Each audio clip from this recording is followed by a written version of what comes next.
서울특별시 마포구 초겨울의 해가 뉘엿뉘엿 넘어가며 짙은 어둠 자아내고 있었다.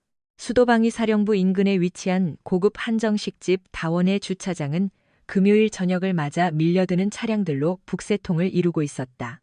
떡 벌어지는 외제차들과 은회색 중형 세단들이 즐비한 그곳에서 국방색 도색이 바래진 낡은 군용 레토나 한 대는 마치 초대받지 못한 손님처럼 이질적이었다. 운전석에 앉은 한지우 소위는 핸들을 잡은 손에 힘을 주었다. 손가락 끝부분이 하얗게 변했다.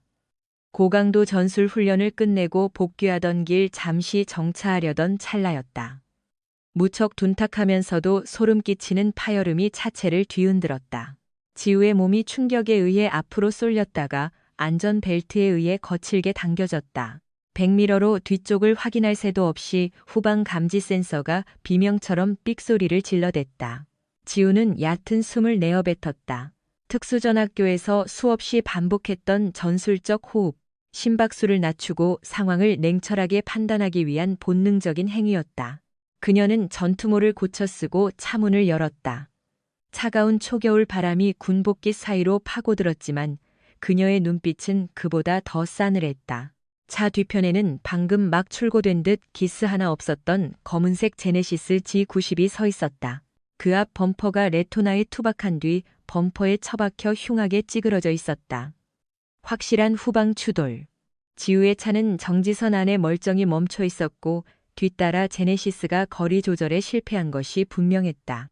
아이고 이거 큰일 났네. 주차 요원 조끼를 입은 중년 남성이 사색이 되어 뛰어왔다. 그의 시선은 지우가 아니라 찌그러진 제네시스의 번호판을 보고 있었다. 성판이 달린 번호판. 이 근방 지역 사람이라면 모를 수가 없는, 아니 몰라서는 안 되는 상징과도 같은 물건이었다. 제네시스의 운전 성문이 거칠게 열렸다. 내린 사람은 운전기사가 아니었다.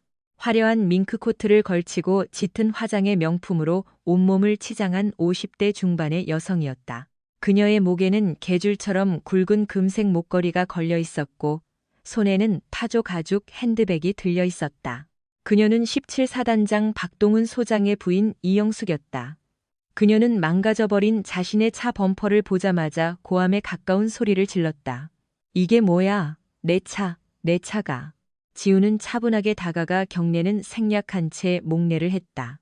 군인으로서의 예의는 갖추되 비굴하지 않은 딱 그 정도의 각도였다. 다치신 곳은 없으십니까? 그 낮고 침착한 목소리가 이영숙의 비위를 긁은 듯했다. 이영숙가 고개를 휙 돌려 지우를 노려보았다. 그녀의 눈이 지우의 어깨에 달린 다이아몬드 하나 소위 계급장에 꽂혔다.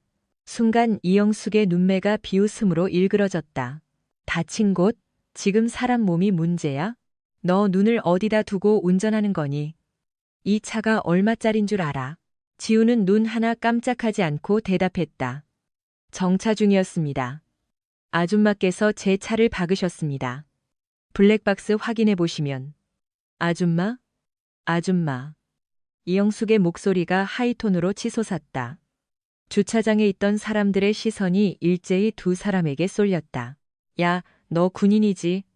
그것도 이제 막 임관한 쏘가리 같은데. 어디서 민간인한테 꼬박꼬박 말대꾸야? 군대에서 그렇게 가르치던? 요즘 군대 아주 당나라 군대 다 됐네. 계급장 잉크도 안 마른 게 감히 누구 앞에서 고개를 뻣뻣하게 들어.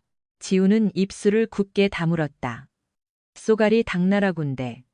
군인으로서 가장 듣기 싫은 멸칭들이 이영숙의 붉은 입술 사이로 기관총처럼 쏟아져 나왔다. 지우는 합참회장인 아버지를 둔 외동딸로서 그리고 4년간의 지옥 같은 육사 생활을 차석으로 견뎌낸 장교로서의 자부심이 있었다. 하지만 지금 그녀는 그저 가해자로 몰린 힘없는 소위일 뿐이었다. 말씀 삼가 주십시오. 과실 여부는 보험사 불러서 따지면 될 일입니다. 그리고 초면인 분께 반말은 예의가 아니라고 생각합니다. 지우의 이성적이고 차분한 반박은 도리어 이영숙의 분노에 기름을 부었다. 이영숙는 씩씩거리며 지우의 코앞까지 다가왔다. 진한 향수 냄새가 역하게 풍겨왔다. 예의? 네가 나한테 예의를 논해? 너 내가 누군지 몰라? 이 17사단 관할 지역에서 내 차 번호판 못 알아보고 운전대 잡는 군인놈들은 너밖에 없을 거다. 너 이름 뭐야? 소속 어디야? 이영숙과 손을 뻗어 지우의 전투복 가슴에 붙은 명찰을 낚아채듯 잡았다. 지우는 반사적으로 그녀의 팔을 비틀어 제압할 뻔했으나 초인적인 인내심으로 주먹을 꽉 쥐고 참아냈다. 민간인 그것도 연장자에게 무력을 행사하는 순간 군인으로서의 생명은 끝이다. 그녀는 그것을 너무나 잘 알고 있었다. 이거 안 놓으십니까? 지우가 낮게 으르렁거렸다. 그 목소리에는 살기가 서려 있었다. 707 특수임무단에서 대테러 훈련을 받으며 길러진 맹수의 기운이었다. 이영숙는 순간 움찔하며 손을 뗐지만 곧 자신의 위축됨을 들키기 싫어 더 큰 소리로 악을 썼다. 어머 얘 눈깔 뜨는 것 좀 봐. 사람 치겠다? 아주 사람 치겠어? 군인이 일반인 건드리면 어떻게 되는지 알지? 당장 한번 쳐봐. 쳐보라고. 이영숙은 가방 모서리로 한지우의 명치 끝을 툭툭 쳤다. 금속 장식이 흉장을 긁으며 소름 돋는 소리를 냈다. 사방은 이미 구경꾼들로 가득 차져 있었다. 휴대전화를 들어 녹화하는 사람들도 보였다. 이봐요. 아가씨가 참아요. 저분 무서운 분이야. 주차 직원이 한지우의 곁으로 은밀히 다가와 귓속말을 했다. 그의 눈빛엔 공포가 가득해 있었다. 사단장님 사모님이셔. 이곳서 소란 피워봤자 군인인 아가씨만 불리하니까 얼른 죄송하다고 하고 끝내요. 사단장 부인. 한지우의 머릿속에 의문이 풀려졌다. 왜 저렇게 막무가내인지, 왜 주차 직원이 길을 못 펴는지. 대한민국 군대라는 수직적인 계급 사회에서 사단장의 위상은 절대적이다. 그 위세를 남편의 것이 아닌 자신의 것으로 착각하는 사람들이 가끔 있었다. 이영숙은 개 중에서도 최악의 인간이었다. 하지만 한지우는 도망칠 생각이 없었다. 그녀의 부친께서 늘 말씀했던 말이 가슴을 쳤다. 군복을 입은 자는 부정 앞에 무릎 꿇지 않는다. 그것이 비록 위세일지라도 한지우는 고개를 꼿꼿이 했다. 사단장님 부인이시면 더더 우법과 도리를 지키셔야죠. 남편분의 체면을 고려해서라도 이러시면 안 됩니다. 그 말은 영린이었다. 이영숙의 안색이 불그락불그락했다. 하. 이 싸가지 없는 게 가정교육을 어떻게 받았길래 어른한테 지적질이야.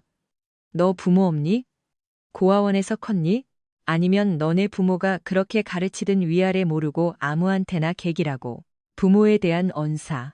한지우의 눈빛이 매섭게 변했다. 아버지는 이 나라의 국방을 책임지는 참모 총장이었고 어머니는 평생 헌신하며 살아온 훌륭한 분이었다. 그런 부모님을 고작 사단장 완장을 찬 남편을 둔 여자가 욕보였다.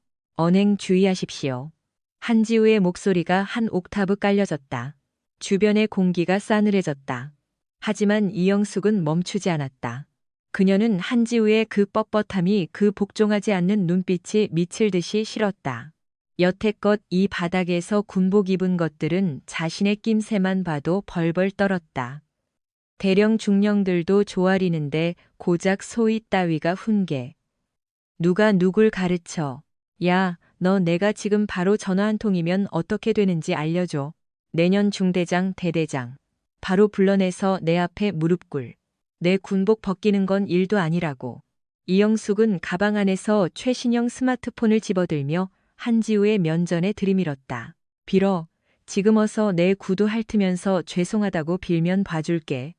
내 차 수리비 지불하고 정신적 피해 배상까지 싹 다 하겠다고 적어줘. 안 그러면 너 오늘부로 군 생활 끝날 줄 알아. 주변의 수군거림이 커졌다. 와, 저 아줌마 정말 독하네. 근데 저 군인도 대단하다. 저걸 참아내. 야, 얼른 찍어. 이거 유튜브 감이다. 한지우는 가만히 한숨을 토해냈다. 더 이상의 대화는 시간 낭비다. 그녀는 주머니에서 자신의 휴대전화를 꺼내려 했다. 보험사를 부르고 헌병대를 부를 계획이었다. 원칙대로 규정대로 처리하리라 마음했다. 하지만 그 미미한 움직임이 이영숙의 심기를 건드렸다. 어딜 감히 전화지랴? 내 말 안 들려? 짝. 건조하고 날카로운 파여름이 주차장의 소음을 뚫고 울려 퍼졌다. 시간이 멈춘 듯 했다. 한지우의 고개가 왼쪽으로 돌아갔다. 하얀 뺨 위로 5손가락 자국이 붉게 솟아올랐다. 입안 약한 살이 터졌는지 비릿한 피맛이 혀끝에 감돌았다. 한지우는 멍하니 바닥을 내려다보았다. 아스팔트 위에 자신의 베레모가 떨어져 뒹굴고 있었다. 707 특임대의 상징인 검은 베레모가 흙먼지를 뒤집었었다. 그것은 단순한 모자가 아니었다. 그녀의 긍지였고 삶이었으며 명예였다. 헐쳤어. 진짜 쳤어. 군인을 때린 거야. 제정신 아니야? 구경하던 사람들 사이에서 탄식이 터져나왔다.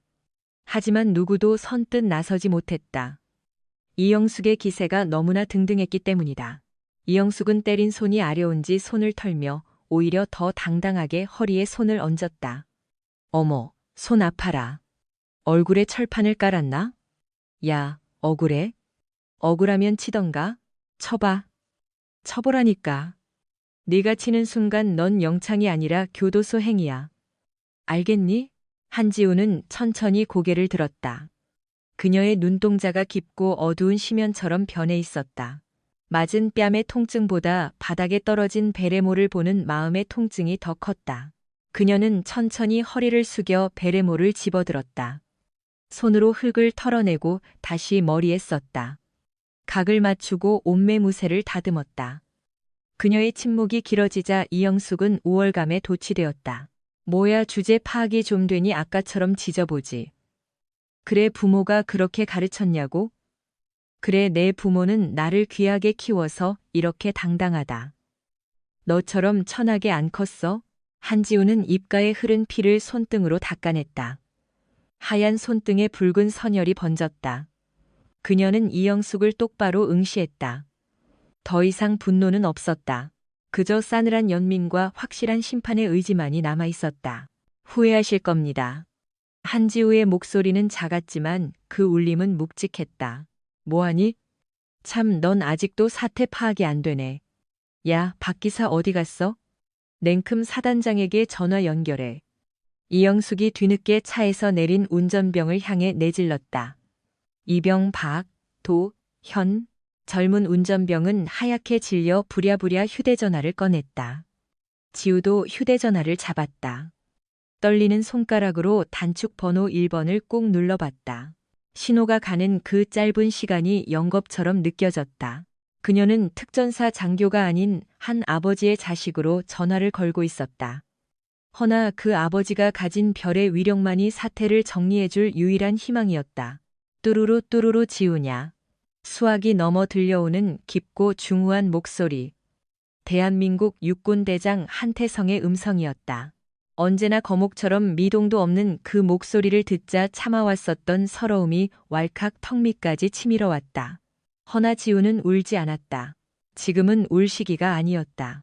아버지 지우는 최대한 냉정한 말투를 유지하려 했지만 결국 목소리의 떨림은 숨길 수가 없었다. 그래 무슨 일이냐? 목소리가 안 좋아. 접니다. 현재 17사단 근처 식당 주차장입니다. 지우는 이영숙의 눈을 똑바로 응시하고 마주보며 말을 했다. 신원불명의 민간인 여성에게 일방적인 구타를 당했습니다. 그자는 본인이 17사단장에 철하며 소란을 피우고 제 군복을 비하하고 저에게 지우는 잠시 말을 끊었다. 목이 잠겼다.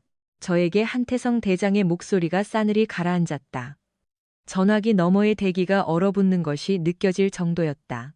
고아원에서 컸냐면서 제 부모님의 가정교육을 욕하셨습니다.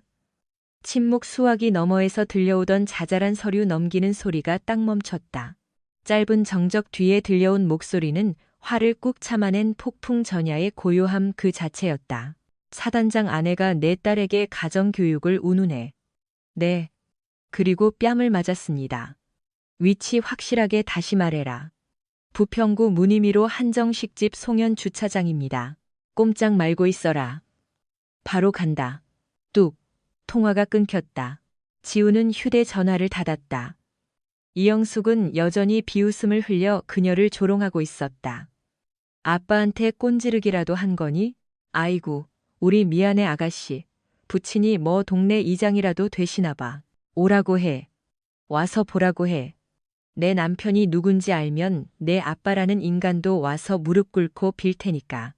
이영숙의 도발은 멈추지 않았다. 그녀는 알지 못했다.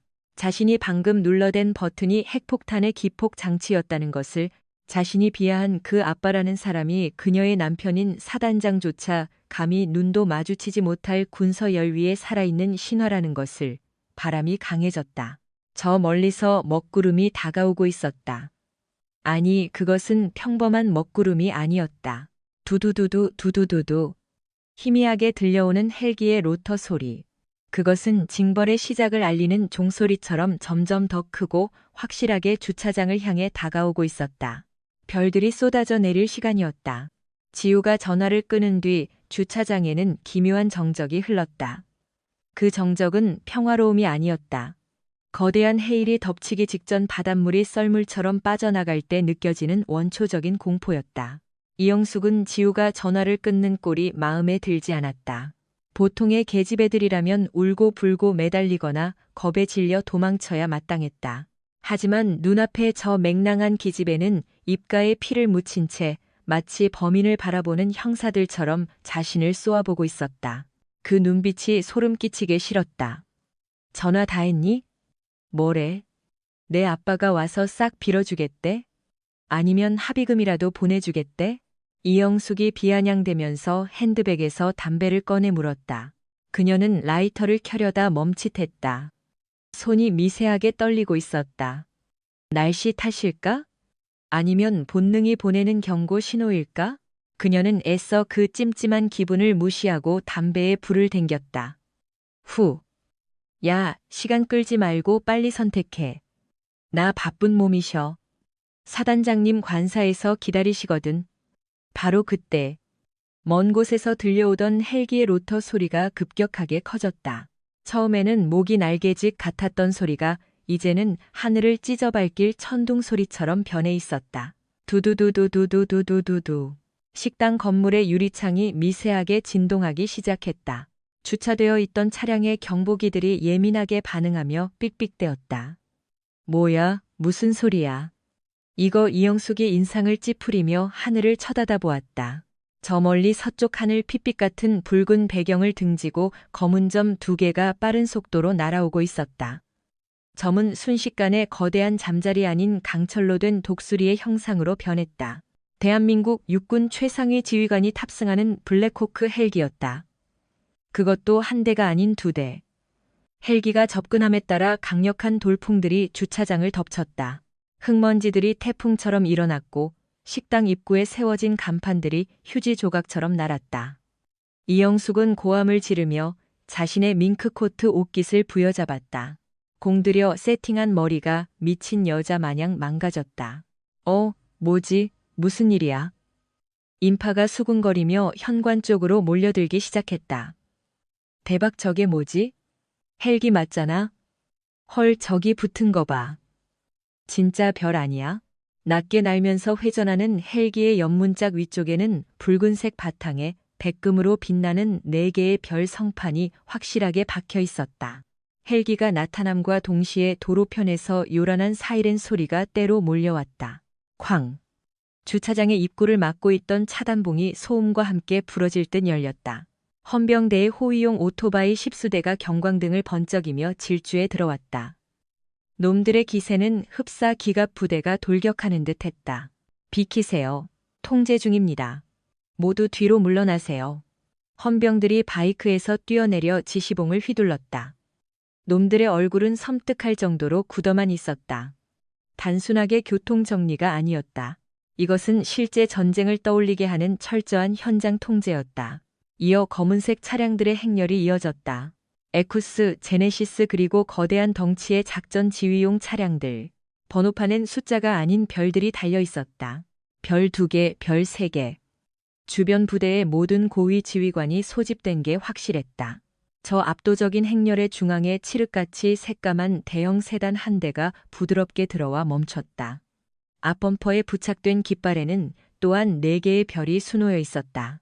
이영숙은 입에 물고 있던 담배를 떨어뜨렸다. 타 들어가던 담배꽁초가 그녀의 비싼 구두를 태웠지만 그녀는 뜨거움을 느낄 여유도 없었다. 다리가 후들거려서 서 있을 수 없었다. 이게 뭐지? 그녀는 군대를 모른다. 하지만 멍청이가 아닌 이상 알 수 있었다. 자신의 남편 차에는 별이 2개 달려 있었다. 하지만 저 차들과 헬기에는 별이 4개다. 2배가 아니라 레벨이 다른 존재라는 것을 본능적으로 깨달았다. 차문이 열리기 전 정복을 입은 키가 큰 부관이 먼저 내려서 뒷문을 열었다. 그리고 구두 굽소리가 아스팔트를 때렸다. 잘 닦여진 전투화가 지면에 닿았다. 날카로운 칼주름이 잡힌 전투복 바지, 그 위로 보이는 흉장과 수많은 약장들, 그리고 베레모 정중앙에 박힌 은빛의 별 4개 육군 참모총장 한태성 대장이었다. 그가 차에서 내리는 순간 주차장의 소음이 소음 제거기에 빨려 들어간 듯 사라졌다. 거친 바람 소리마저 멈춘 듯한 착각이 들었다. 그는 평범한 군인이 아니었다. 그는 걸어다니는 막강한 권력 그 자체였다. 그의 뒤로 별셋 중장, 별둘 소장을 단 장성들이 줄지어 하차에 도열했다. 그들은 숨소리조차 크게 내지 않고 한 대장을 뒤따랐다. 한 대장은 선글라스를 낀 상태로 천천히 고개를 돌려 주차장을 둘러봤다. 그 시선의 끝에 뺨이 부어오른 채 부동 자세로 서 있는 지우가 보였다. 한 대장이 걷기 시작했다. 성큼성큼 그 발걸음 하나하나에 땅이 울리는 듯한 중압감이 실려 있었다. 그의 주위를 호위하는 헌병들은 실탄이 장전된 총기를 들고 사주 경계를 서고 있었다. 이 모습은 마치 테러 현장의 진압 작전과도 같았다. 이영숙은 털썩 주저앉았다. 도망치고 싶었지만 발이 바닥에 껌으로 붙은 듯 떨어지지 않았다. 그녀의 입술이 파르르 떨렸다. 살려. 한 대장은 이영숙을 쳐다보지도 않았다. 그는 곧장 딸에게로 향했다. 지우는 아버지가 다가오자 본능적으로 경례를 하려고 했다. 손을 들어 올리는 순간 한 대장이 그녀의 손목을 부드럽게 잡았다. 거칠고 투박하지만 따뜻한 아버지의 손이었다. 경례는 됐다. 한 대장의 목소리는 낮고 굵었다. 그는 천천히 선글라스를 벗어 부관에게 건넸다. 드러난 그의 눈은 짙은 슬픔과 불길 같은 분노가 동시에 소용돌이치고 있었다. 그는 떨리는 손을 들어 지우의 부어오른 뺨을 조심스럽게 어루만졌다. 입가에 굳은 피딱지가 그의 엄지 손가락에 닿았다. 아프냐? 짧은 물음. 지우는 그 한마디에 왈칵 눈물이 쏟아질 뻔했다. 육사생도 시절 40km 완전 군장 행군을 하다가 발톱이 빠져도 울지 않았던 그녀였다. 707 훈련장에서 동기들에게 뒤처지기 싫어 이 악물고 버텼던 그녀였다. 하지만 아버지의 그 짧은 물음이 마음의 빗장을 풀어버렸다. 아닙니다. 견딜만 합니다. 지우는 씩씩하게 대답하려 했지만 목소리는 물기에 젖어 있었다. 한 대장은 고개를 끄덕였다. 그리고 천천히 몸을 돌렸다. 이제 심판의 시간이었다. 그가 몸을 돌리자 지우를 감싸던 따뜻한 온기는 순식간에 시베리아 벌판의 냉기로 변했다. 한 대장은 바닥에 주저앉아 벌벌 떨고 있는 이영숙을 내려다보았다. 마치 산 정상에서 발밑에 벌레를 내려다보는 듯한 시선이었다. 이영숙은 숨이 턱 막혔다. 저 남자의 눈사람을 죽여본 적 있는 사람만이 가질 수 있는 생명을 경시하는 듯 하면서도 압도하는 그 눈빛. 이건 명령이었다. 부탁이나 권유가 아니었다. 이영숙은 엉겁결에 짚고 일어설 곳을 찾았지만 다리에 힘이 들어가지 않아 다시 꼬꾸라졌다. 저기 제가요. 그러니까 내 딸아이에게 한 대장의 목소리가 조금 커졌다. 저렁저렁한 발성이 주차장을 울렸다. 가정교육을 보육원에서 받았냐고 씹으려 들었다. 이영숙은 기겁하며 헛바람을 삼켜댔다. 내가 그 애비 되는 사람이다. 대한민국 육군 참모총장 한태성이다. 확인 사살. 이영숙의 뇌리속이 하얗게 타버렸다. 육군 참모총장. 군대를 모르는 아줌마들도 뉴스에서 한 번쯤은 접해봤을 직위. 군인들의 신. 그리고 본인 남편인 사단장의 목숨줄을 쥐고 흔들 수 있는 유일한 존재 대답해봐라. 내 훈육 방식에 불만이 있다면 지금 당장 나에게 직접 지적해보란 말이다. 한 대장이 한 발짝 다가왔다. 이영숙은 공포에 질려 뒷걸음질 치다 제네시스 범퍼에 등을 부딪혔다. 잘못했습니다. 제가 눈이 돌아서 미쳤나 봐요. 정말 몰랐습니다. 장군님 따님인 줄 꿈에도 모르고 장군의 딸이 아니면 한 대장의 호통이 천둥처럼 떨어졌다. 장군의 딸이 아니면 힘없는 하사관의 딸이면 평범한 소시민의 딸이면 그렇게 짓밟고 무시하고 뺨을 때려도 된다는 말이냐? 그의 경로는 단순히 딸이 맞아서가 아니었다. 제복입은 군인이 조국을 위해 충성하는 자신의 부하가 권력을 등에 업은 민간인에게 조롱당했다는 사실에 대한 경로였다. 내 남편이 17사단장 박동훈이라고 했나? 네, 그놈이 너에게 그렇게 가르치던가? 사단장 부인이면 길 가는 군인들 뺨을 날려도 된다고. 그때였다. 주차장 입구 쪽에서 누군가가 괴성을 지르며 뛰어들어왔다. 정복 차림의 모자는 어디다 팔아먹었는지 머리가 헝클어진 중년 남성 17사단장 박동훈 소장이었다. 그는 차에서 내리자마자 헬기와 별 4개가 박힌 차를 보고 흑빛이 되었다. 그리고 바닥에 주저앉아 있는 아내와 그 앞에 서 있는 거인을 발견하고는 그대로 달리기 시작했다. 총장님 박 소장은 한 대장 앞에서 미끄러지듯이 무릎을 꿇었다. 아스팔트 바닥에 무릎이 갈리는 소리가 났지만 그는 아랑곳하지 않았다. 총장님 죽을 죄를 지었습니다. 제가 단속을 못해서. 그는 바닥에 머리를 박고 엎드렸다. 이마에서 피가 흘러나왔다.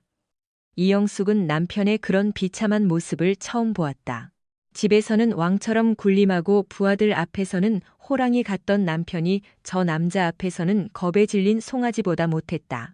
여보 닥쳐 이 미친 여편네야. 박 소장이 고개를 처박은 채 소리쳤다. 네가 지금 무슨 짓을 했는지 알아? 네가 감히 총장님 따님을 건드려 네가 우리 집안을 아주 박살을 내려고 작정을 했구나. 이영숙은 멍이 입을 벌렸다. 상황 파악이 끝났다. 자신의 거만함이 남편의 인생을 그리고 자신의 안락했던 삶을 송두리째 날려버렸다는 것을. 한 대장은 엎드려 있는 박 소장을 차갑게 내려다 보았다. 박동훈 소장, 예, 소장 박동훈. 자네 부대 지휘는 집안 단속도 못하는 위인이었구먼. 군인이 전방을 지켜야지 마누라 뒤치다거리나 하고 있어서야 되겠나? 면목 없습니다. 자네 부인이 내 딸에게 그러더군. 전화 한 통이면 내 딸 군복 벗기는 건 일도 아니라고. 아주 막강한 권력을 가지셨어. 한 대장은 허리춤에 손을 얹으며 싸늘하게 웃었다. 어디 한번 해봐. 지금 당장 전화 돌려서 내 옷부터 벗겨보란 말이다. 마지막 호통에 박 소장은 기절할 듯 몸을 떨었고 이영숙은 그 자리에서 실신하듯 고개를 떨구며 흐느꼈다. 주변을 에워싼 수많은 병사와 구경꾼들은 숨조차 크게 쉬지 못했다. 이것은 단순한 사건이 아니었다. 정의 구현. 그동안 지역사회에서 알게 모르게 행패를 부려온 권력자에 대한 철저하고도 처절한 심판의 현장이었다.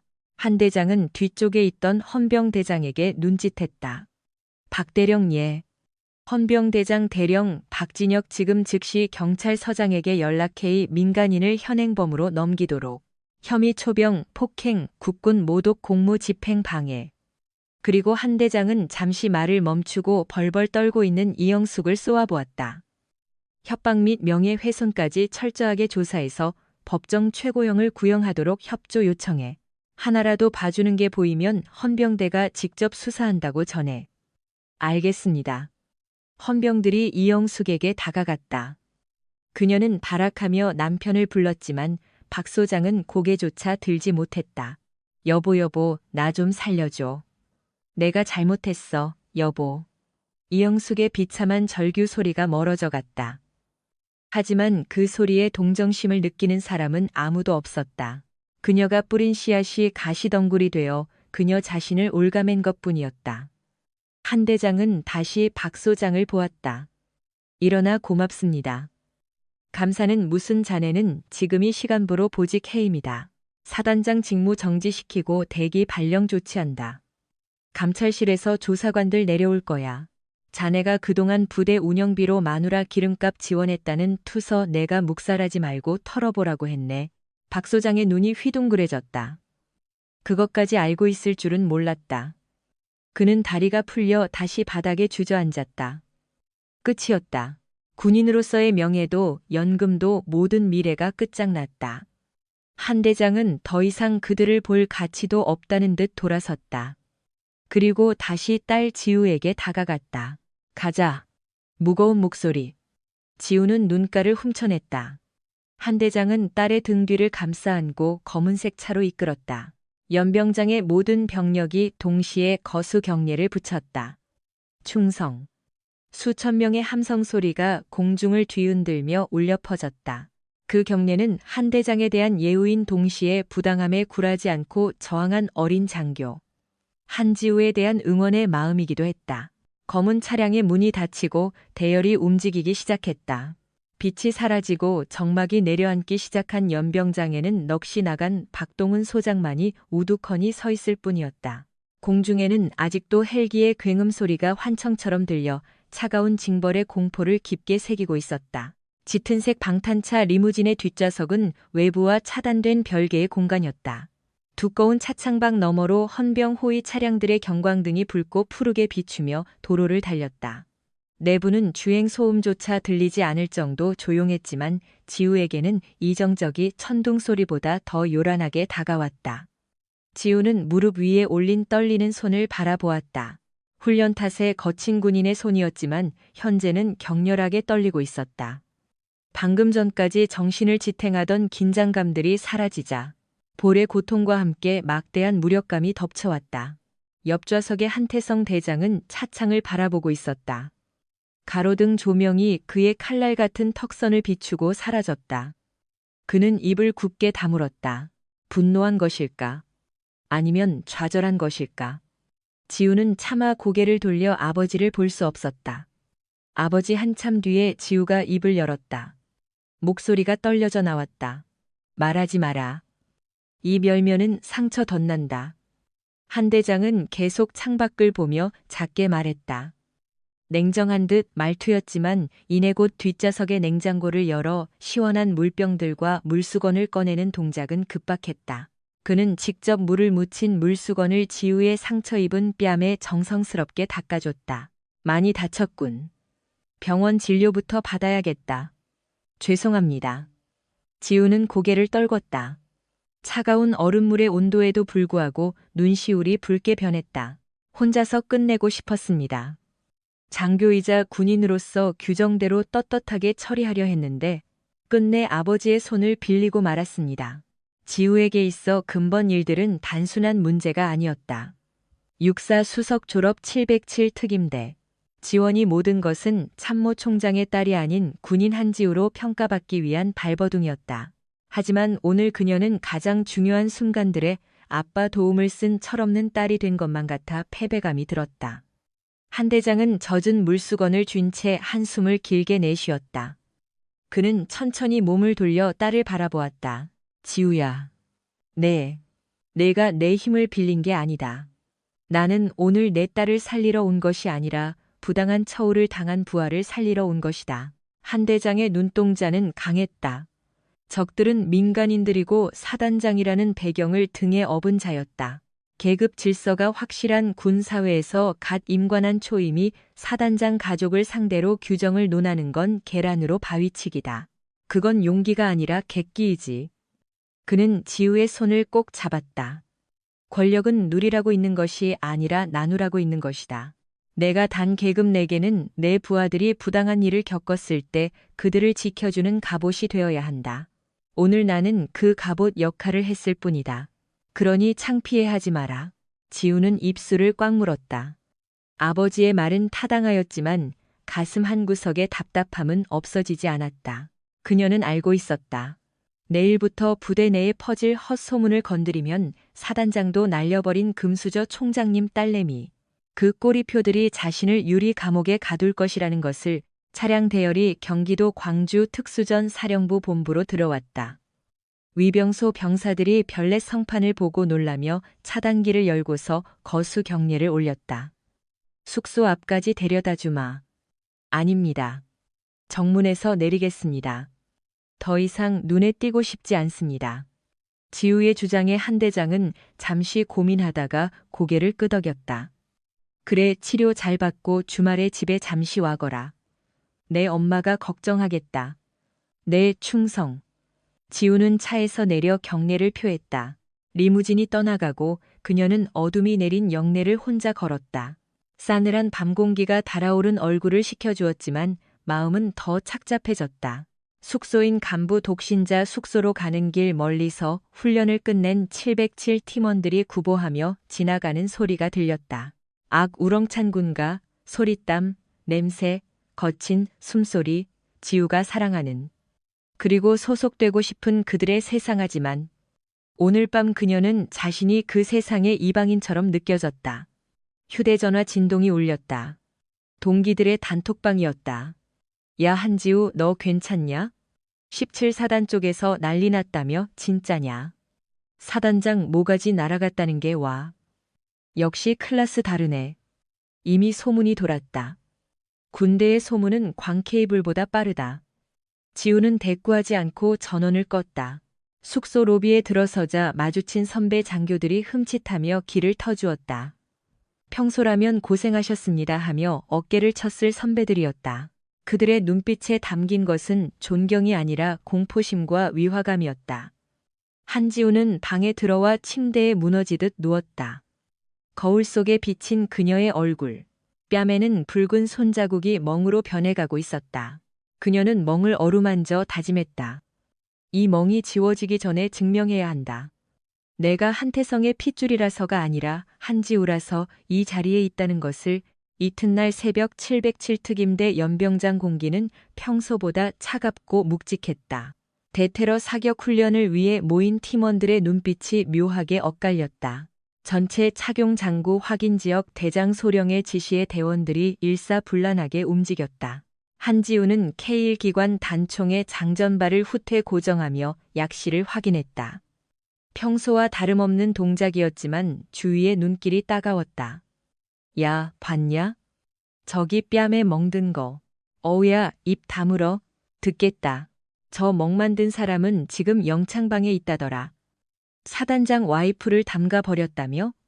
무서워서 작전같이 하겠냐? 뒤편에서 들려오는 뒷담화들. 한지우의 귀가 예민하게 반응했다. 그녀는 모르는 척 곡을 착용했지만 방아쇠를 잡은 검지에 힘이 들어갔다.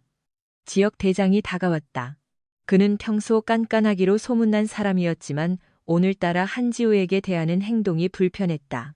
한소희 몸은 좀 어떤가?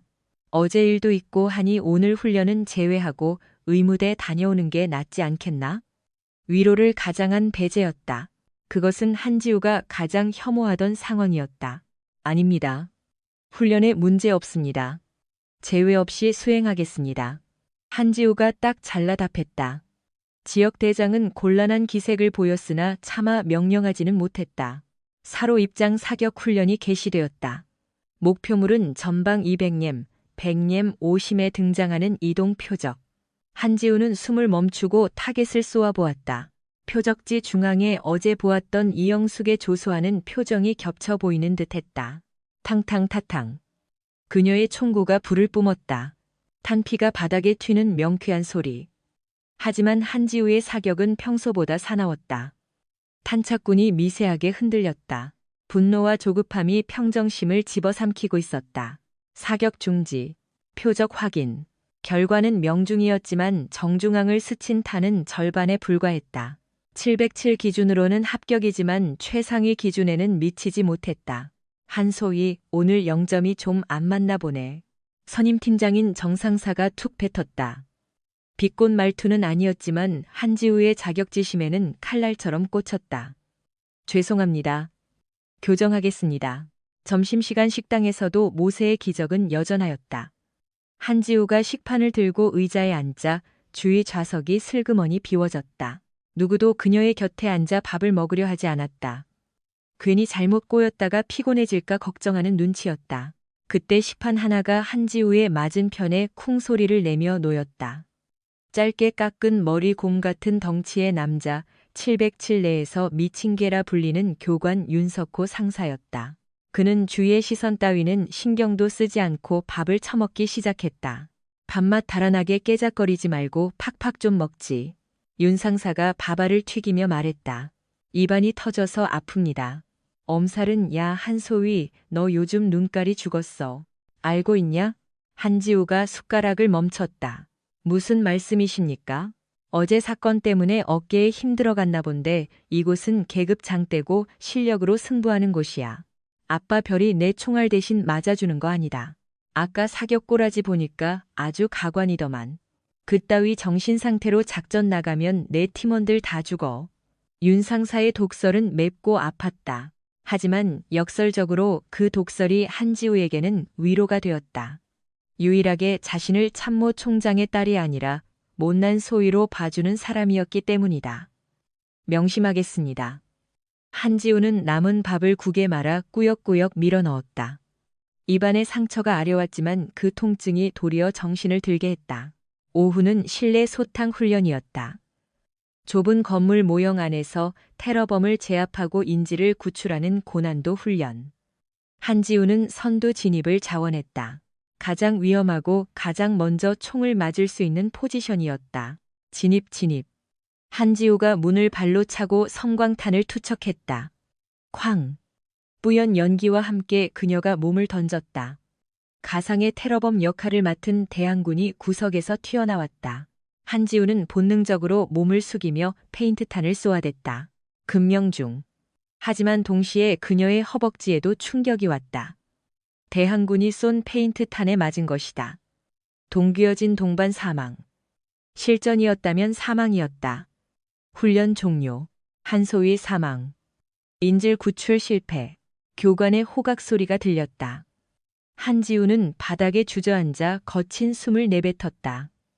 허벅지가 얼얼하였다. 아까 말했지. 조급하다고. 네가 무슨 람보냐? 팀원들 백업 안 기다리고 혼자 들어가서 죽으면 그게 영웅이냐?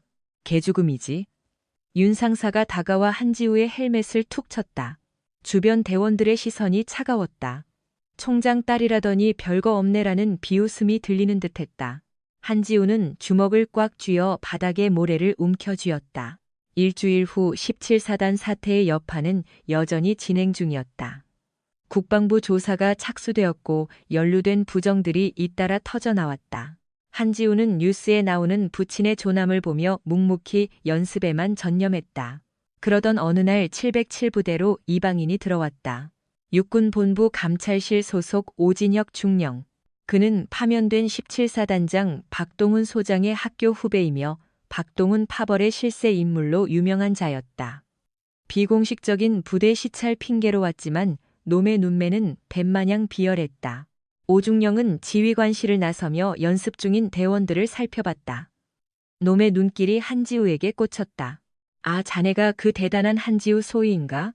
오중령이 미소 띄우며 걸어왔다. 웃고 있었지만 눈은 전혀 웃고 있지 않았다. 필승. 소위 한지우.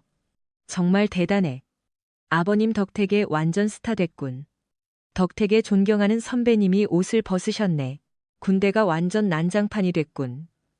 그는 한지우에게만 들리게 무척 낮은 목소리로 뇌까렸다. 노골적 도발이었다. 잘못된 일을 바로 고쳤을 뿐입니다.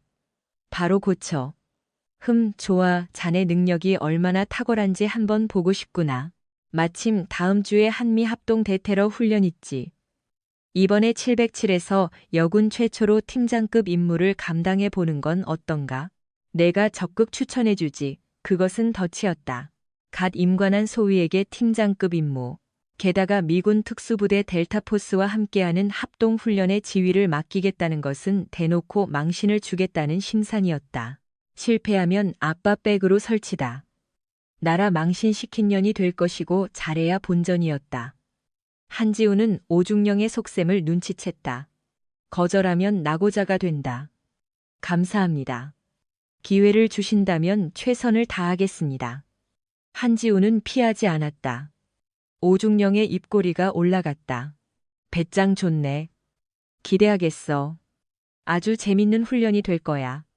오중령이 떠나고 부대는 시끄러웠다. 소위가 연합훈련의 공격팀장을 맡는 건 전례가 없는 일이었다. 한소희, 이거 미친 짓이야. 거절해. 저 인간 지금 너 죽이려고 작정한 거야. 동기들이 말려봤지만 명령은 이미 하달되었다. 한지우는 자신에게 배정된 팀원들의 명단을 확인했다. 대부분 갓 전입 온 신참들이거나 부대 내에서 관심 간부로 찍힌 인원들이었다. 즉 오합지졸, 오중령의 치밀한 계략이었다.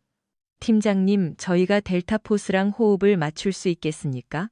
영어도 잘 안 되는데 팀원 중 한 명이 불안한 듯 물었다. 패배주의가 팀 전체에 팽배해 있었다. 한지우는 그들의 눈을 하나하나 마주 보았다. 우리가 보여줘야 할 건 영어가 아닙니다. 전술이고 실력입니다. 한지우는 작전 지도를 탁자에 펼쳤다. 저 인간들은 우리가 실패하길 기도하며 구경할 준비를 하고 있습니다. 우리 아버지가 참모 총장이라서가 아니라 제가 여러분의 팀장이라서 이길 겁니다. 저를 믿고 따르십시오. 제 뒤에 서면 총알은 제가 먼저 맞겠습니다. 한지우의 눈빛에서 나오는 기백의 팀원들이 침을 꿀꺽 삼켰다. 훈련 당일. 경기도 포천의 미군 훈련장. 밤하늘엔 드론이 윙윙거리고 훈련 통제실의 모니터 앞에는 오진혁 중령을 위시한 관찰관들이 팔짱을 끼고 앉아 있었다. 이번 훈련의 시나리오는 화학무기 제조시설 타격 및 확보. 적은 건물 내부에 부비 트랩과 다수의 중화기를 배치한 상태였다. 적수는 미군 최정예, 델타포스와의 경쟁 미션이었다. 누가 더 빠르고 정확하게 목표를 확보하느냐? 알파팀 한지우 팀 진입 30초 전. 무전을 듣는 한지우의 심장이 요동쳤다. 야간 투시경을 내리자 세상이 녹색으로 변했다. 곁에 있던 최연소 하사가 긴장한 듯 떨고 있었다. 한지우는 놈의 어깨를 2번 톡톡 쳐주었다. 침착해. 우리는 수천 번 연습했다. 진입. 한지우의 신호와 함께 문이 폭파되었다. 쾅. 연기 속으로 한지우가 가장 먼저 뛰어들었다. 그러나 진입하자마자 예상치 못한 상황이 벌어졌다. 정보에 없던 자동 포탑 시뮬레이터가 입구를 겨냥하고 있었다. 오중령이 심어놓은 깜짝 선물이었다. 드르르륵 레이저 센서가 작동하며 경고음이 울렸다. 보통이라면 여기서 전멸 판정이 나와야 했다. 통제실의 오중령이 회심의 미소를 짓는 순간이었다. 허나 한지우는 멈추지 않았다. 그녀는 바닥으로 슬라이딩하며 연막탄을 하나 더 깠다. 3시 방향 제압 사격. 그녀의 고함과 동시에 오합지졸이라 불리던 팀원들이 약속이라도 한 듯 일제히 산계하여 포탑의 사각지대로 파고들었다. 지난 일주일간 한지우가 밤을 새워가며 그들의 머리에 때려 박은 변수 대응 훈련이 빛을 발하는 찰나였다. 쾅! 팀원의 유탄이 포탑 센서를 정확히 타격했다. 클리어 이동. 한지우는 먼지를 뒤집어 쓴 채 다시 일어났다. 녹색 화면 너머 그녀의 눈이 형형하게 빛났다. 통제실의 모니터를 보던 오중령의 미소가 굳어졌다. 이제 시작이었다. 한지우의 반격은 말이나 권력이 아닌 완벽한 전술로 이루어지고 있었다. 오진혁 중령은 뒷짐을 진 채 입술을 깨물며 모니터를 쏘아보고 있었다. 그의 계획대로라면 벌써 한지우의 조는 감지 센서에 걸려 전멸 판정을 듣고 굴욕적인 패배를 맛봐야 했다. 그러나 영상 속의 흐름은 기묘하게 흘러가고 있었다. 호출명 알파인 한지우의 조는 마치 그림자처럼 은밀했다. 센서가 닿지 않는 사각인 기둥의 뒤편이나 환풍구 밑에 짙은 어둠. 팀원들은 그 미세한 공간을 파고들어 감시망을 하나씩 꼭 차단하고 있었다. 어둠 속에서 지우의 수신호가 물 흐르듯 이어졌다. 목표 지점에 투척 준비. 하나 둘 셋 지우가 주먹을 꽉 쥐었다.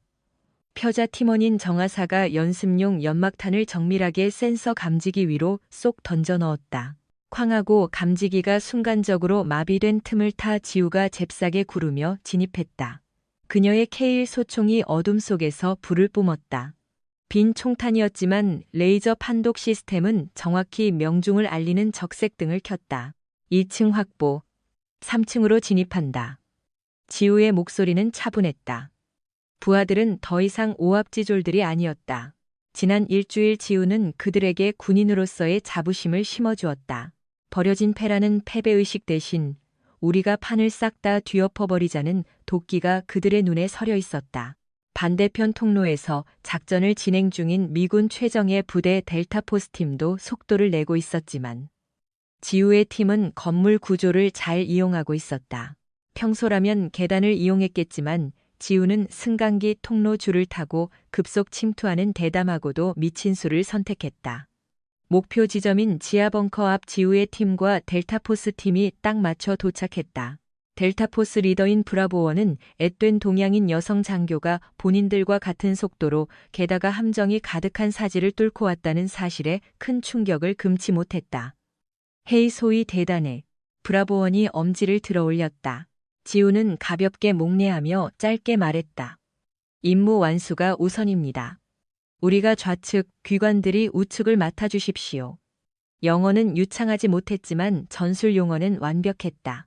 두 팀은 순식간에 합동작전 태세로 전환했다. 마지막 문이 개방되고 안으로 진입했다. 테러범 역할의 대항군들이 쏟아져 나왔다. 난전이었다. 페인트 탄이 사방으로 튀고 고함과 비명이 오갔다. 지우는 선두에서 방패를 든 채 적의 탄을 받아내며 돌격했다. 허벅지에 스친 통증이 번졌지만 아드레날린이 고통을 잊게 만들었다. 타겟 확보, 타겟 확보. 지우의 팀원이 가상의 생화학탄을 먼저 손에 넣었다. 훈련 종료 호각 소리가 퍼졌다. 승리였다. 그것도 압도적인 실력차로 훈련 종료 후 강평장 미군 측 총사령관이 지우에게 다가와 악수를 청했다. 놀라운 지휘력이다. 당신 팀은 훌륭했다. 하지만 오진혁 중령의 표정은 씹다 버린 껌처럼 뻣뻣하게 굳어 있었다. 그는 박수를 치며 비릿하게 웃었다. 수고했어, 한소희. 아주 영화를 찍었더군. 그런데 말이야, 저 승강기 통로 진입은 안전수칙 위반 아닌가? 그리고 포탑 센서를 연막탄으로 교란하는 건 실제 상황에선 참 무모한 도박이야. 그는 어떻게든 트집을 잡으려 했다. 승리를 인정하는 순간 자신의 계획이 실패했음을 자인하는 꼴이 되기 때문이었다. 규정에 따르면 전시 상황에서 통로 확보를 위한 모든 수단은 허용됩니다. 그리고 해당 포탑 모델의 센서 취약점은 이미 운용 교범에 나와 있는 내용입니다. 중령님께서 미처 확인하지 못하셨나 봅니다. 지우의 당당한 답변에 주변 장교들이 헛기침을 하며 웃음을 삼켰다. 오중령의 얼굴이 시뻘개졌다. 감히 소위가 중령을 그것도 공개석상에서 교범으로 들이받은 것이다. 이 건방진. 오중령이 고함을 지르려던 찰나 707 특임 단장이 단상에 올라 마이크를 잡았다. 자, 주목. 이번 훈련의 주역은 알파팀이다. 이해 없지? 한지우 소위 그리고 팀원들 아주 대단했다. 707의 자존심을 세웠어. 단장의 공식 인정. 오중령은 주먹을 부들부들 떨며 뒤로 물러날 수밖에 없었다. 지우는 팀원들을 돌아보았다.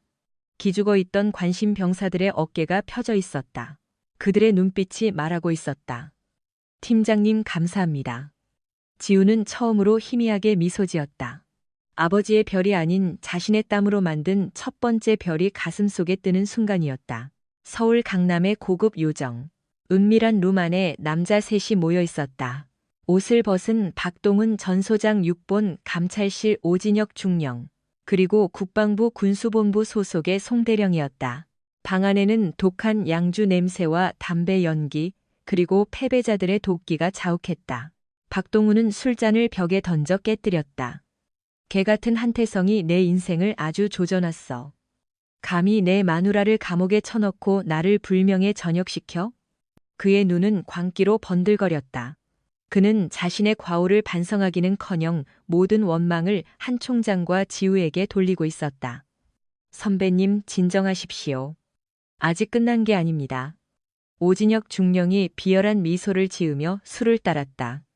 한태성 총장이 가장 아끼는 게 뭡니까? 명예. 녀석의 그 딸 자식 말입니다. 지난 훈련 때 콧대를 아주 납작하게 뭉개주려고 벼르고 있었는데 보통 내기가 아니더군요. 그런데 실전에서는 다를걸요? 조만간 실전 상황이 발생할 겁니다. 정보사령부 지인에게 전해 들은 바로는 동해안 일대의 침투 움직임이 아주 수상합니다. 만일 비상 상황이 터져 707이 출동했는데 보안 정보가 밖으로 유출되거나 장비가 고장을 일으킨다면 송대령이 덧붙였다. 제가 보급창 라인을 쥐고 흔듭니다. 야간 투시경 전원 결함 무전 장비 주파수 교란 어떤 것도 가능하죠.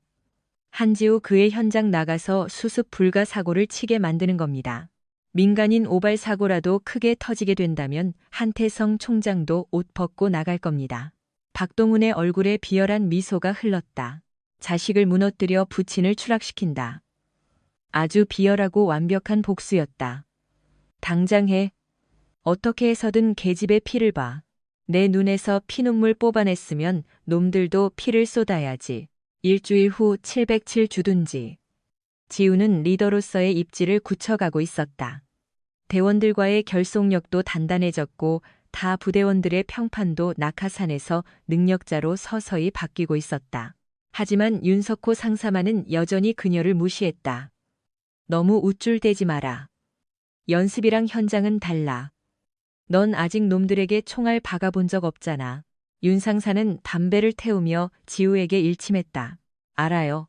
방심하지 않고 있습니다. 아니, 내 눈깔이 마음에 안 들어. 너무 투명해. 투지는 있는데 악기가 부족해. 막상 현장 나가면 오줌 지리는 게 인간이야. 바로 그때 영내 스피커에서 찢어질 듯 사이렌 소리가 터져 나왔다. 가상훈련을 알리는 경보음이 아니었다. 전파 실제 상황 전 대원 즉시 집결 707 대테러 1팀 2팀 출동 태세 반복한다. 이것은 연습이 아니다. 방송을 듣는 찰나 지우의 가슴이 철렁 내려앉았다. 실전이다.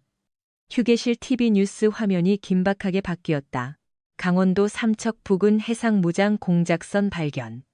해경과 교전 후 도주 인근 화학공장으로 침투 추정인질 극위험 전원 군장의 5분 내로 연병장 집결. 지우가 고함쳤다. 대원들이 기계적으로 움직였다. 무기고가 열리고 육중한 실탄이 불출되었다. 노란색 연습용 탄창이 아닌 검은색 실전 탄창. 그 중압감이 손끝을 타고 전신을 짓눌렀다. 헬기장으로 향해 가는 트럭 안. 오진혁 중령이 현장 지휘 통제관 자격으로 탑승했다는 보고가 들어왔다. 지우는 불안한 기분을 떨칠 수 없었다. 시누크 헬기가 어둠을 가르고 강원도 삼척의 하늘을 날았다. 밑으로는 시커먼 파도가 출렁거렸고 해안가 절벽 위에 자리한 막대한 화학공장이 매캐한 연기를 토해내고 있었다. 현시간부로 진입 시작. 목표는 공장 안 제3구역 인질은 연구원 5명. 적군들 숫자는 불명이나 10명 안팎으로 예상. 중화기 보유 가능성 높음. 헤드셋을 타고 오진혁 중령의 목소리가 흘러왔다. 목소리에는 묘한 흥분이 묻어 있었다. 알파팀 지우팀은 옥상으로 헬기 레펠 침투 후 중앙통제실 장악. 브라보팀은 지하수로로 진입한다. 옥상 강습. 가장 신속하나 가장 위험한 경로였다. 적들이 옥상을 조준하고 있다면 벌집이 되기 십상이었다. 중령님, 옥상 열영상 탐지 결과는 어떻습니까? 적 매복 없습니까? 지우가 무전으로 물었다. 깨끗하다.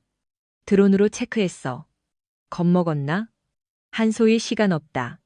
즉시 진입해. 오중령이 재촉했다. 하지만 그것은 거짓말이었다. 그는 방금 드론병이 보고한 옥상 환풍구 쪽 여론 감지 보고를 무시했다. 그는 한지우가 옥상에 발딛는 순간 놈들의 집중 포화를 받기를 원했다.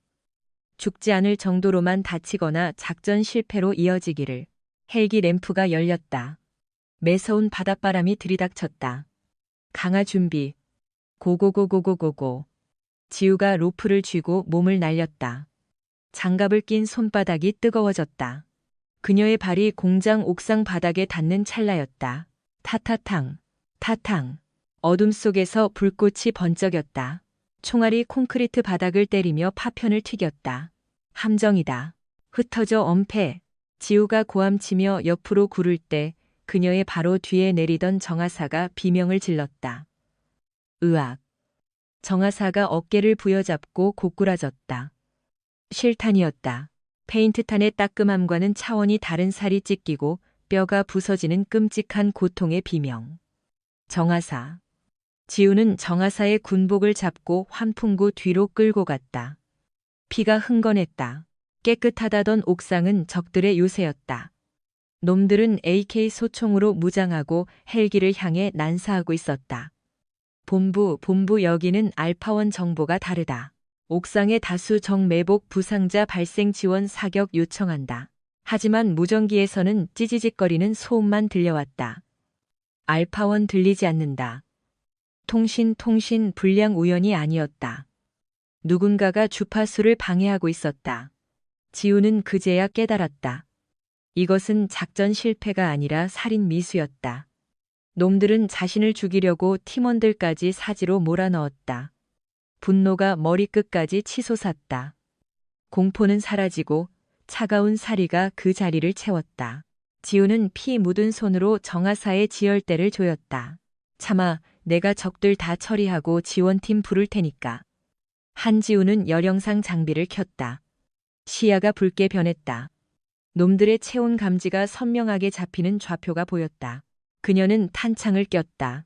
선배가 알려주었던 생존의 법, 고리타분한 규칙 따위는 이제 쓸모없었다. 당장은 사륙 그리고 확실한 복수만이 필요했다. 정면 돌파로 놈들 허리친다. 제가 시선을 끌 테니 윤석호 상사님은 뒤쪽으로 크게 돌아서 저격수부터 잡으십시오. 돌았군. 내가 죽으려고 작정했냐? 윤석호 상사가 무전기에 소리쳤지만 한지우는 벌써 달려나갔다. 투투퉁. 놈들의 사격이 그녀의 그림자를 따라붙었다.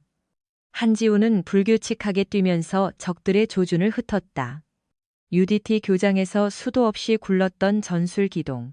파편이 방탄복을 때리고 튀어가는 충격이 느껴졌지만 그녀는 주저하지 않았다. 한지우의 유인에 놈들이 고개를 내미는 찰나 펑. 매복한 윤석호 상사가 수류탄 한 발을 던져 넣었다. 기관총 진지가 화염과 함께 무너졌다. 기회다. 싹 쓸어버려. 한지우는 화염 속을 파고들었다. 코앞에 적군 한 놈이 튀어왔다. 적이 기겁하며 소총을 겨누려 할 때 한지우의 권총이 먼저 불을 뿜었다. 쿵쿵. 두 번의 파열음 터지고 적군의 가슴이 뒤로 밀려나며 고꾸라졌다. 한지우의 어깨에 느껴지는 강렬한 충격. 그리고 바닥으로 쓰러지는 목숨. 첫 실전 사살. 속이 뒤집힐 것 같았지만 삼켰다. 그녀는 죽은 놈을 밟고 중앙 통제실 입구를 향해 뛰었다. 입구는 꽉 막혀 있었다. 시사 플라스틱 폭탄이 필요했다. 한지우가 파우치에서 폭탄을 꺼내드는데 인이어가 갑자기 울렸다. 여기는 지휘소. 타격대 뭐 하고 있나? 진입 안 하고 자고 있어. 얼른 문 열고 들어가. 오진혁 중령의 고함이었다. 통신기는 건물 외부와만 연결되도록 설정되었던 것 같다. 빨리 뚫고 들어가라는 그의 고함에서 다급함이 묻어났다. 생존자가 없다. 그리고 지도가 가짜였다. 내 동료 피 쏟게 만든 대가 확실히 받을 거다. 한지우가 욕을 하며 응수했다. 뭐 명령 불복종이야? 얼른 진입해. 안 그러면 이번 작전 실패는 전부 다 네가 뒤집어. 툭. 한지우는 이어폰을 빼버리고 뇌관을 작동했다. 거대한 철문이 굉음과 박살나며 열렸다. 먼지가 가라앉자 통제실 안쪽의 상황이 보였다. 사람들은 구석에 떨고 있었고 테러범 두목으로 추정되는 놈이 인질 중 한 놈의 이마에 총을 대고 있었다. 하지만 인질의 관상이 눈에 익었다. 사진으로 봤던 연구시설 소장이 아니었다. 그는 정복을 입고 있었다. 충격적이게도 놈은 한지훈의 부대 담당관인 정상사였다. 놈이 왜 저기에 포로로 묶여 있는가? 아니, 묶여 있는 건 맞나? 적군들과 정상사는 서로 신호를 주고받고 있었다. 한지우의 직감이 외쳤다. 이것은 평범한 납치가 아니다. 누군가가 이 판을 설계하고 있다. 지옥 끝에 또 다른 지옥이 있었다. 테러범 두목이 한지우를 보며 씩 쪼갰다. 왔냐, 아가씨. 놈은 한국말을 하고 있었다. 왔냐, 아가씨. 테러범 두목의 입에서 뱉은 한국말은 능숙했다. 아니, 그것은 평범한 사투리가 아니었다. 간부 말투, 특유의 느낌, 그리고 아랫사람 깔보는 더러운 비웃음이 깔려 있었다. 한지우는 소총을 놈에게 조준한 채 재빨리 주위를 훑었다. 포로로 묶여있는 줄 알았던 보급관 정상사는 겁을 먹은 얼굴이 아니었다. 그는 도리어 한지우의 동태를 보면서 은밀하게 자신의 뒷주머니로 손을 뻗어가고 있었다. 정상사님, 놈에게서 물러나세요. 그 자식에게서 비키란 말입니다. 한지우가 고함쳤지만 정상사는 야릇한 미소를 띄었다. 죄송하게 됐습니다. 팀장님, 나도 한밑 잡으려 보니 줄을 잘 타야지 별 수 있습니까? 정상사가 갑자기 피해자 연기를 집어치고 옷에서 흉기를 꺼내 한지우를 노렸다. 상황은 개판이었다. 앞쪽에는 소총을 든 테러범 두목. 옆쪽에는 타락한 동료. 끝내줘? 이게 네가 마주할 현실이야. 오진혁 중령님이 진짜 돈을 많이 쓰셨거든. 여기서 네가 임무를 망쳐놓고 사람들을 잘못 죽이거나 아니면 그냥 뒤지거나 하라고. 테러범 두목이 킬킬거렸다.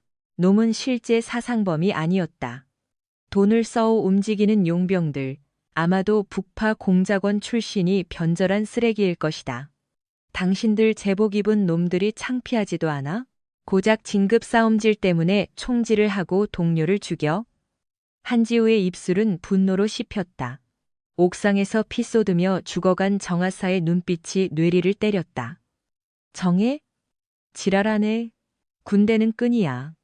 내 앞이 별이 천년만년 떠 있을 것 같냐? 밤 오면 사라지는 게 별이야. 두목이 신호를 줬다. 정상사가 방아쇠를 당기려고 했다. 생사갈림의 순간 한지우의 머리에는 5만 가지 생각이 스쳐 지나갔지만 몸은 하나였고 적들은 2명이었다. 바로 그때 쨍그랑 천장의 환풍구 그릴이 뜯겨나가면서 육중한 그림자가 바닥으로 내려왔다. 어떤 놈이 내 부하한테 지랄이야. 벼락 같은 고함과 함께 내려온 것은 불곰 윤석호 상사였다. 그는 착지와 동시에 연막탄 핀을 뽑아 던졌다. 뿌연 회색의 짙은 연기가 통제실을 뒤덮었다.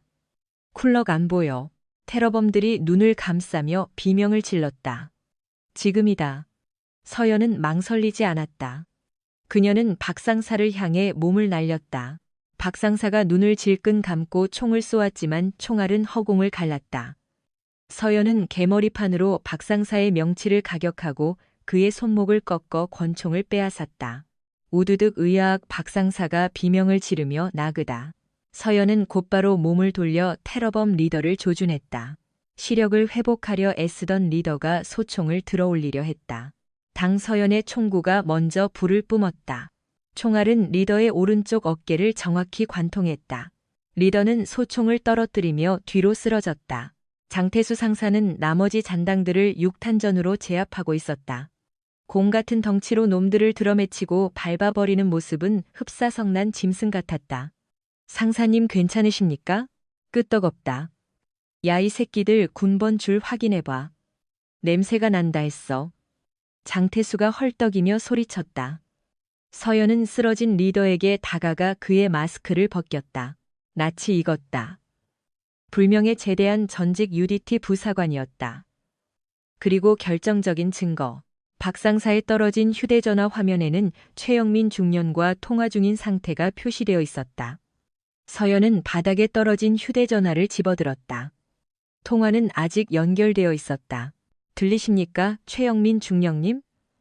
서연의 차가운 목소리에 수화기 너머에서는 거친 숨소리만 들려왔다. 민서연 작전 실패를 기대하셨나 본데 유감스럽게도 작전은 성공입니다. 테러범 제압 완료, 인질 확보 완료. 그리고 서연은 쓰러져 신음하는 박상사와 테러범들을 내려다보았다. 내부 공모자와 사주한 배우에 대한 결정적 증거까지 확보 완료했습니다. 기다리십시오. 곧 체포하러 갑니다. 뚝. 서연은 전화를 끊고 주머니에 넣었다. 그녀의 눈빛은 더 이상 풋내기 소위의 것이 아니었다. 전쟁터에서 살아남은 그리고 승리한 지휘관의 눈빛이었다. 상사님 김하사는요? 후송 헬기 불렀어. 살 거야. 독한 놈이니까. 장태수가 피 묻은 손으로 엄지를 지켜 세웠다. 너 좀 군인 같았다. 아까 그것은 서연이들은 최고의 칭찬이었다. 작전 종료 3일 후 충남 계룡대 육군본부 대회의실 긴급징계위원회 및 군사법원 회부 심의가 열리고 있었다. 분위기는 4월 음판보다 차가웠다. 테이블 상석에는 민기석 육군 참모총장이 앉아 있었고 그 좌우로 헌병 병과장, 법무 병과장 등 고위 장성들이 배석했다. 피고인석에는 수의를 입은 김철수 전 소장, 최영민 중령, 그리고 휠체어를 탄 박 상사가 앉아 있었다. 그들의 표정은 흑빛이었다. 서연은 증인석에 섰다. 정복을 말끔하게 차려입은 그녀의 가슴에는 훈장 대신 깊은 흉터가, 마음에는 굳은 살이 박혀 있었다. 법무관이 물었다. 증인 당시 상황에서 피고인 최영민이 고의로 통신을 두절시키고 적의 매복 정보를 누락했다는 증거가 있습니까? 네, 있습니다. 서연은 작전 당시 헬멧에 부착된 바디캠 영상과 현장에서 확보한 박 상사의 휴대전화 녹취록을 제출했다. 대형 스크린의 영상이 재생되었다. 공주님, 최영민 중령님이 공을 많이 들리셨어. 테러범 리더의 조롱, 박 상사의 배신, 그리고 서연을 죽이려 했던 정황들이 적나라하게 드러났다. 회의실 안에 장성들이 경악하며 술렁거렸다. 이건 단순한 비리가 아니었다. 아군의 작전을 방해하고 살인을 교사한 이적 행위이자 내란 음모에 주는 중죄였다. 김철수 전 소장이 발악했다. 이건 조작이야. 전현이 앙심을 품고 함정을 판 거라고. 민기석, 내가 딸을 시켜서 날 담그려는 거지.